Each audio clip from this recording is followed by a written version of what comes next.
Putting an event of this size on is a huge task. You know, we have about 13 staff that go to each event. You know, we work with Motorcycling Australia as one of our contractual partners now. They provide the media service. You know, we have 4 guys on logistics just doing all the signage that you see behind us. That's, you know, basically 3 days work.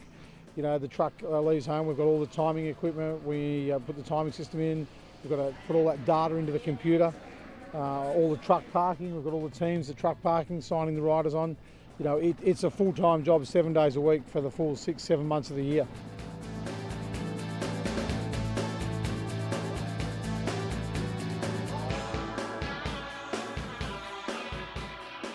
It's an early start on the day of a race day. Have to get here early to sign on all the media, get all the indemnity forms signed, wristbands on, get vests done, all that sort of thing. Then races start with the first qualifying session. More media will probably pop up during the day, run around with results, you know, grabbing quotes from the riders to put in the press releases at the end of the day. Then once race day is over, we take the results around to all of the teams, grab final quotes after the podium, then I start riding. And I probably won't finish riding until about 10 or 11 o'clock at night, and putting everything up on the websites as well. Predominantly, the club becomes the promoter, so every dollar that's made at the gate and the catering goes to the clubs, and that's how you see, especially here at Coolum, they've always had good crowds. They listen when we have a promoters conference, they advertise and market it well. The facility here has to be in pristine condition before it starts. So many hours of work to get to this point before we fire a shot on Sunday morning. So there's a hell of a lot of work done by very few people.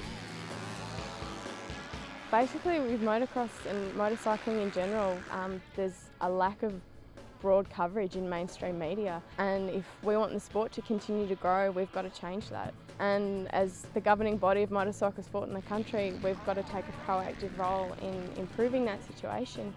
And you know, we've started to get some pretty good coverage of motocross. It's just a question of improving that, and then hopefully, you know, we can sort of see the sport grow and become more mainstream and get the coverage that it actually deserves. For us, the future's very bright. You know, the sport's very good. This particular track here at Coolum, you know, their tenure here is only another 4 years. We had a meeting this week with some of the hitters in council, and if we can give them a long-term contract for the championship, they'll go to state government and see if we can get a 10-year tenure here. So we'll work with the clubs that need some assistance to develop that. We'll develop hospitality and merchandising and other commercial incomes for the teams and the privateers.